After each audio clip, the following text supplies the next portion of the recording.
الشيطان الرجيم. بسم الله الرحمن الرحيم.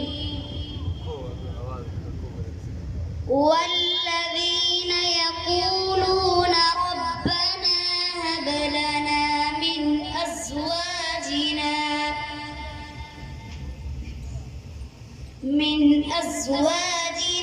وذرياتنا